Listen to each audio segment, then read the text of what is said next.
Hey guys what's up, welcome to gravity circle. मेरा नाम है मृत्युंजय पंड्या एंड गाइस मैं आप लोगों का वेलकम करता हूं हमारे फ्रीक्वेंटली आस्क्ड टॉपिक के एक अनदर वीडियो में, जिसमें मैं आप लोगों के लिए पी ब्लॉक एलिमेंट से कुछ सॉर्ट आउट कर टॉपिक्स लेकर आया हूं।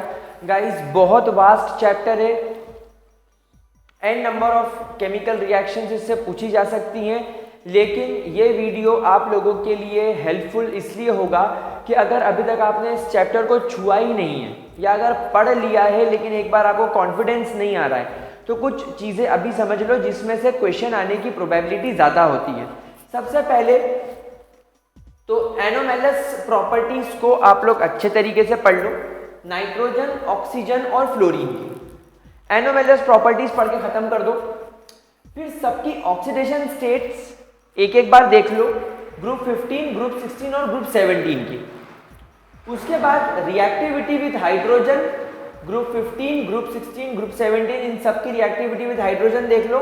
इसमें आप लोगों को thermal stability, boiling point, basicity, acidity, इस तरीके के टॉपिक्स भी साथ साथ में पढ़ने पड़ेंगे। इतना करने के बाद आप लोगों को reactivity with oxygen and halogen भी देखना होगा for group 15, group 16 and group 17। इतना पढ़ने में हार्डली आप लोगों को 25 मिनट्स के आसपास लग जाएंगे, 20-25 मिनट्स ज़्यादा नहीं लगने चाहिए। फिर आप लोगों को एक टेबल लिख लिख कर प्रैक्टिस करना होगी, जिसमें आपको नाइट्रोजन के oxides like nitrogen monoxide NO, die nitrogen oxide N2O, nitrogen dioxide NO2, N2O3, N2O5, इस तरीके के आप लोगों को ड्रॉ करने हैं ऑक्साइड नाइट्रोजन के। फॉस्फोरस, सल्फर और क्लोरीन के ऑक्सो एसिड्स का टेबल, उनके स्ट्रक्चर, उनका नाम और उनके ऑक्सीडेशन नंबर आप लोगों को ये करने ही हैं, किसी भी कीमत पर ये करके जाना पड़ेगा। ये one of the most important topic होता है। इंटर हेलोजन कंपाउंड्स पर क्वेश्चन बनने की प्रोबेबिलिटी हमेशा ज्यादा होती है। जेनॉन और फ्लोरीन, जेनॉन और ऑक्सीजन के कंपाउंड्स बनने की, इन पर क्वेश्चन बनने की प्रोबेबिलिटी अगेन बहुत हाई होती है।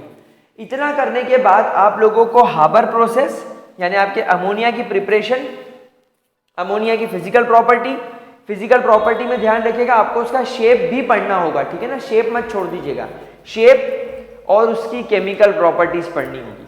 ऐसा ही आप लोगों को HNO3 के साथ करना होगा, ऐसा ही आप लोगों को कांटेक्ट प्रोसेस H2SO4 के साथ करना होगा। देन आप लोगों को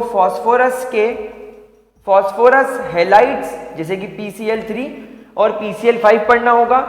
आप लोगों को इनका स्ट्रक्चर देखना होगा, इनकी कुछ फिजिकल एंड केमिकल प्रॉपर्टी देखनी होगी। यूजुअली इन्हीं चीज़ों पर क्वेश्चन आते हैं। बाकी केमिकल रिएक्शंस के ऊपर क्वेश्चन आएंगे, तो केमिकल रिएक्शंस आप लोगों को ammonia, H2SO4, PCl3, PCl5, HNO3 में देखने को मिल जाएगी और कुछ आपको यहाँ देखने को मिल जाएगी। सो गाइज इस चैप्टर में इतना अगर आप पढ़ लोगे तो 8 नंबर का चैप्टर है। आप मान के चलो 4-5 नंबर तो फिर भी लेकर आ जाओगे अगर इतना पढ़ लोगे तो ये वीडियो उन स्टूडेंट्स के लिए था जिनको पी ब्लॉक में पढ़ना क्या है वही समझ में नहीं आ रहा है कि इसको पढ़े कैसे।